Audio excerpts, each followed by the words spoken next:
Fala galera, estamos ainda na era de The Ones Who Live e hoje, segunda-feira, é o dia da gente pegar e simplesmente falar sobre a ressonância dos acontecimentos que se encerraram no evento de 6 episódios ontem com o encerramento de The Ones Who Live. Eu já fiz um vídeo, galera, com tudo que eu gostei de The Ones Who Live. Esse vídeo aqui, ó, é tudo que eu não gostei de The Ones Who Live. E à noite sai o veredito final. E eu vou trazer, inclusive, uma crítica do Julian Cannon também ali, para elucidar um pouco da visão de outro, né, crítico, cara, um produtor de conteúdo de muitos anos desse nosso universo de Walking Dead também, porque ele traz pontos bastante interessantes, então vai se encaixar bastante na questão do veredito ali, tá? Amanhã, galera, eu vou trazer muitas questões sobre possibilidades de continuidade, porque tem vários abre aspas já do trio, Andrew Lincoln, Danai Gurira e o Scott Gimple, que eles deram uma grande entrevista para a Entertainment Weekly, que é basicamente o que os grandes portais estão pegando na entrevista que o trio deu para a Entertainment Weekly e repostando partes que interessam. Mas eu vou trazer cara, simplesmente da fonte original, que é a Entertainment Weekly, pra gente não só conversar, mas também assim, ó, entender se essa possibilidade, ela realmente existe da gente ver uma continuidade, não de The Ones Who Live na sua segunda temporada, mas de rever os personagens. Aí que tá. Esse que é o ponto que a gente vai conversar amanhã, tá? Primeira coisa, galera, que eu não gostei, tá? E eu separei aqui em tópicos, tá? Pra gente poder conversar, porque eu já fiz vídeo de crítica, a gente já fez também a nossa grande live debatendo o sexto episódio. Quinta-feira, 21 horas, já tá aqui programado, ó, simplesmente o trio, talvez um quarteto, reunido pra gente poder fazer o verdito mais aberto sobre a série por completo, junto com vocês. Vai estar eu, Henrique, o grande Gabriel Minato, a Chris Family, e talvez uma outra participação também, mas isso fica em segredo para quinta-feira e tudo mais. Então, galera, primeiro ponto, tá? A história toda de base era a questão do CRM. E o CRM, ele continuou tendo, querendo ou não, né, o seu desenvolvimento em pílulas. Ele teve, obviamente, muito mais desenvolvimento em primeiro e sexto episódio, tá? Primeiro, sexto episódio, terceiro episódio, é óbvio que a gente tem coisas acontecendo ali. Só que qual é a história principal de The Walking Dead, não, né? De The Ones Who Live nesse momento? Cara, ele é o reencontro, é o amor, é a família, é a possibilidade, a tentativa, fazer de tudo para voltar para casa, ok? O CRM, ele estava englobado junto com tudo isso. E ao mesmo tempo ele precisava ter uma força maior porque tem uma série de informações, tem uma série de acontecimentos ali que tu precisa realmente ter um desenvolvimento para te ter, cara, até uma atenção maior sobre as possibilidades que podem acontecer. Então, assim, a questão do CRM, a questão da sua rivalidade com a República Cívica, a sua tentativa de dominar, inclusive, a República Cívica, porque isso estava ali na programação do que o General Bill queria realmente executar, além da destruição de Omaha, de Campus Colony, que a gente já tinha acontecido, a gente tinha visto acontecer lá em Orbion, estava tendo todo o plano ali de acabar com Portland também. A rivalidade com a República Cívica, além de ser falado por personagens, a gente vê muito pouco da República Cívica, mas muito pouco. A gente entende como que é o processo para entrar e o que os cidadãos que estão colocados dentro da República Cívica, o que eles não podem fazer. A gente sabe que eles não têm conhecimento, né? A República Cívica não tem conhecimento, só que tem vários pontos sobre conselho, sobre como é que funciona realmente a estrutura de sociedade ali dentro. A gente cara, não tem desenvolvimento, tá? A gente tem pílulas que até a maior visualização, o maior exemplo seja o Esteban. Lá no primeiro episódio, que foi até o personagem que a gente cogitou muito que pudesse pagar por ter ajudado o Rick Grimes na questão lá do mapa, dos esgotos e tudo mais, mas é o personagem que não apareceu mais, é o personagem só que participa dentro, né, de uma motivação para o Rick tentar novamente, né, executar seu plano de fuga lá e tudo mais. Então isso tudo faltou e acho que culmina muito na questão do General Bill quanto antagonista.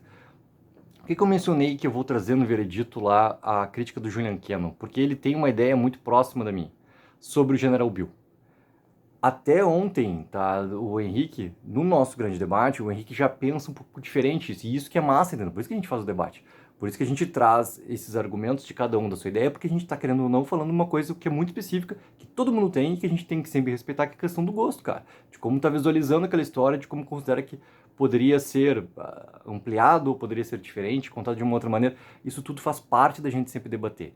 Pra mim, cara, o General Bill, ele é, assim, ó, um personagem que não teve nunca força dentro de The Ones Who Live. Ele tinha tido 3 cenas, como o Minato tinha lembrado muito bem, numa das nossas lives de expectativa, até chegar no episódio 6, onde ele tem sim um desenvolvimento. E o meu problema desse sexto episódio, desse desenvolvimento que ele tem, é que tem seu encerramento já de jornada. E tem mais, sabe, consequências graves que a gente começa a pensar nessa questão de CRM, que tudo foi resolvido. O que acontece naquele plano final, né, na batalha toda, a gente já conversou sobre os problemas que tem, cara, sabe? Nenhum soldado tinha lá percebido. O final ele é extremamente corrido. Isso já coloca outro ponto que eu coloquei aqui, que esse último episódio ele tem muito problema em relação aos outros 5, que ele corre muito com a trama. Ele simplesmente parece que ele pega assim uma história que poderia ser de, pelo menos 2 episódios de 1 hora ali, ou até esses 2 episódios de 48 minutos, como é esse último, mas ter dado mais tempo para desenvolver as coisas e com mais perigo. Cara, tem que ter uma noção maior sobre os soldados ali e esse perigo podendo ser até iminente para o Rick e para a Michonne. Essas coisas terem acontecido. Então, isso também é um problema, que não joga nada favorável a essa questão toda do CRM, República Cívica e General Bill. E a gente perde, né, uma grande possibilidade desse antagonista realmente não estar só mencionado pelo que ele fez lá em World Beyond. O CRM, inclusive, assim, por mais que tenha até uma possibilidade de ter dissidentes, né, porque está resolvido o problema, a República Cívica pegou, juntou, né, os outros soldados que estavam lá colocados no CRM, que não fizeram parte dessa reunião em Cascades, e inclusive eles não sabiam de nada, o que estava acontecendo, ou eles não eram favoráveis àquilo que o general Bill tinha como ideia, tudo mais. Tá, mesmo com a possibilidade de dissidentes, The Ones Who Live acaba com um problema resolvido. Ou seja, em 48 minutos foi resolvido todo o problema do CRM que estava sendo construído, e quando o General Bill começa a ter um crescimento maior do que apenas algo que a gente viu muito mais caracterizado com a Elizabeth, por exemplo, lá em World Beyond executando, com a Jadis depois em World Beyond executando, entendeu? Ele perde muita coisa, e ele tem ali questões nesse último episódio que são muito más. Só que tem o seu encerramento. E o problema não é a questão dele morrer nas mãos de Rick Grimes. Porque isso, cara, é aquilo que a gente espera que o Rick faça. Não é esse o problema. O problema é que quando ele começa a ter um pouco mais de desenvolvimento, acaba.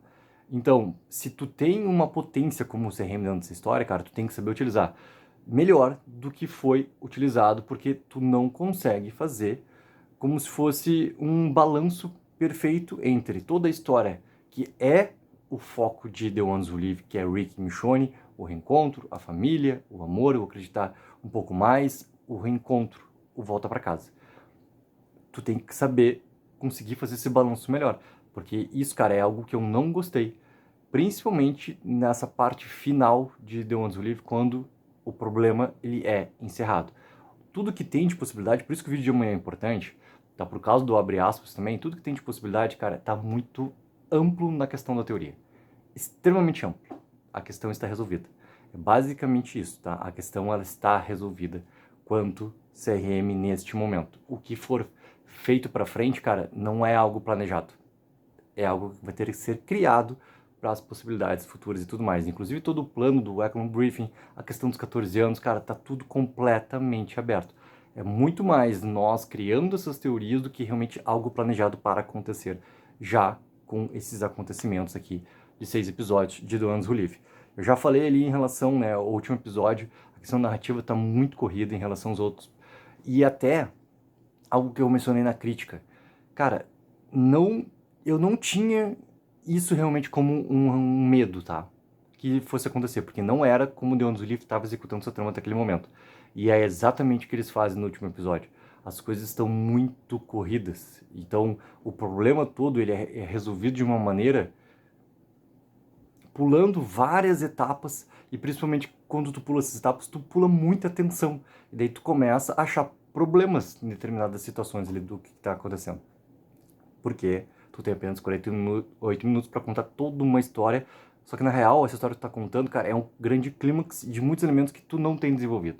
E aí isso bate num grande problema, que é encerrar The Ones Who Live, e isso pra mim, cara, é um problema, é algo que eu não gostei. Não adianta, cara. E também, assim, eu vou falar da direção, cara, dos últimos 2 episódios, tá? Do quinto e do sexto, pra mim tem sérios problemas ali. De como tu vai realmente fazer organicamente a movimentação dos atores e a escolha dos planos, tá? Ele diminui muito a escala também mais cinematográfica que a gente tinha dos primeiros episódios, e isso é um grande problema. É um grande problema. E eu não gosto da direção, que é do mesmo diretor que dirige o quinto e o sexto episódio, eu não gosto. Porque tem duas cenas-chave ali que pra mim estão muito mal dirigidas. Que daí começa a bater em questionamentos que eu apontei já, tanto em crítica quanto no nosso grande debate, assim. Então eu não vou entrar tão profundamente, tá? Só vou apontar. Cara, a cena da cabana do quinto episódio, no momento que a Jades acorda o Rick e Michonne lá, a maneira como ela tá feita, cara, ela não funciona pra mim. Não tem jeito, cara. Quanto mais eu penso naquela cena, pior ela fica. E isso bate daí, não é no roteiro. Tem nada a ver com o Scott Gimple, cara. Eu li direção, eu li momento. É do que tu tá fazendo.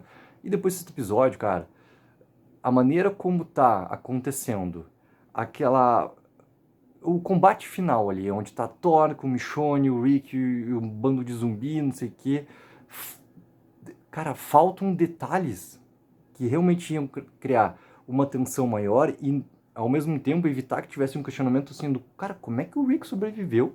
Como é que ele conseguiu não morrer junto daquela explosão da granada? Eu sei que o Rick Grimes é capaz de tudo, eu sei que ele e a Michonne então são capazes de qualquer coisa, cara. Só que a forma como tá, que a gente tá vendo, naquele momento do episódio, cara, ele tá ruim. Porque ele parece algo muito inverossímil e começa a bater naquele momento forçado de episódio que não é a maneira como estava sendo feito antes. Então tudo pra mim, nesse momento final de The Ones Who Live, cara, que não tem nada a ver com a parte emocional, porque eu adoro. Eu sou de Rick Grimes de Michonne desde 2010, 2011, entendeu? Então não adianta, cara. O que pega são nesses pontos de clímax, tu não conseguir realmente pegar e tu executar a formatação completa da cena, seja a movimentação dos atores, seja a maneira como tu tá gravando e tu levar isso pra edição, como eu tava falando ontem, uma coisa bem técnica, entendeu? Que é a relação das brutas. O que são as brutas, cara? A quantidade de gravações que tu tem sobre aquela cena. Daí tu vai ter a quantidade de planos e depois tu vai ter a quantidade de takes. Planos são literalmente onde que a câmera tá posicionada para tal, né, a coreografia realmente acontecer da maneira onde vai ser melhor para o espectador entender tudo que está acontecendo lá e vai prender muito mais espectadores. Naquele momento tem que criar essa tensão. E os takes são as repetições do que está acontecendo. Parece que não, cara. Parece que se eu pegar a cena da cabana do quinto episódio e aquela cena lá entre os grandes containers lá do sexto episódio, é o mesmo problema, cara. É uma falha enorme de direção que não pode acontecer num clímax de história e muito menos ser algo onde tem Rick Grimes e Michonne. Não pode acontecer. E eu não gosto, cara, dessa direção. Ela vai perdendo muito em relação aos primeiros episódios e tudo mais. O que mais que eu coloquei? Também tem essa questão toda da escala, tá? Porque a escala bate nessa questão de direção, como eu tinha botado, que os primeiros episódios eles são muito mais cinematográficos do que os últimos, entendeu? Parece que a gente tá tendo um recuo para uma estrutura de televisão. Como a gente tinha aquela diferença clara, assim, pô, eu tô vendo The Walking Dead, se eu pegar lá do começo, é óbvio que ele vai ter uma linguagem de televisão que a gente está falando, né, da década passada. As coisas mudaram, as coisas foram para a série de TV muito mais para a parte como se fosse um cinema que tu está vendo na tua casa. Tu tem uma grande diferenciação de como tu está gravando tudo e como tu está realmente levando isso para o público em geral. Tá? Tu leva essa linguagem mais cinematográfica do que uma linguagem de televisão que é muito mais simples na sua ornamentação. E aqui, cara, a gente tem essa grande diferença do que é The Ones Who Live no começo e como acaba The Ones Who Live no seu final. É uma grande diferença. E isso, pra mim, até me bateu de uma maneira surpreendentemente, cara, do nada, assim. Eu não esperava que acontecesse isso.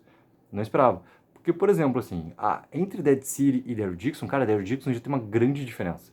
Mas uma grande diferença de deixar as coisas de uma maneira mais cinematograficamente acontecendo e tu entender essa escala, tu sentir essa escala, ela funciona muito melhor nessa questão. E The Ones Who Live estava mantendo uma escala e uma estrutura do todo com um passo acima de Daryl, e ela cai. E eu não entendi por que ela cai. Porque a gente está falando simplesmente de Rick Grimes e de Michonne na sua série de retorno, que trouxe um monte de fãs de volta para acompanhar o que ia acontecer nessa jornada deles e tudo mais, entendeu? E isso, cara, eu não entendi porque. Daí já saiu, né, tanto aquela promo quanto o snack peek já primeiro de The Book of Carol. E tu vê ali uma sequência exatamente, né, lógica. A gente tem um momento Daryl e um momento Carol, onde tu mantém puramente aquilo que foi criado na primeira temporada de Daryl Dixon. essa questão cinematográfica acontecendo.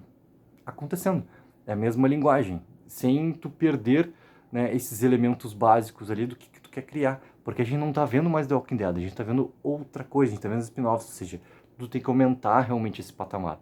Então, essas partes técnicas, cara, me incomodam demais, assim, porque tu tem um decréscimo claro do que tu começa a ver e de como tu acaba esse momento desse grande evento de 6 episódios de The Ones Who Live. E galera, talvez assim, esse desenvolvimento de personagem do Bill, entre todos, foi o que mais me incomodou, porque eu esperava muito desse personagem, muito. E para ele ter um encerramento no momento final de clímax contra o Rick, cara, isso para mim encaixa muito bem.